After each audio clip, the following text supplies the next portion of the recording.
वारकरी संप्रदायाची ही वारी परंपरा, संस्कृती ही पाहिल्यानंतर मला नेहमी एक प्रश्न पडतो.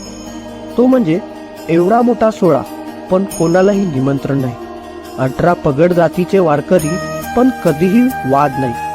लाखो वारकऱ्यांचा सोहळा पण एकही उपाशी नाही. 90 वर्ष चालायचे वय, चालायचा कसलाही त्रास नाही. ऊन वारा पाऊस याचा सर्वांचा सामना आहे पण कसलीही चिंता नाही. संसाराचा त्याग पण घरच्यांची बिलकुल काळजी नाही. तीच म्हणजे वारी.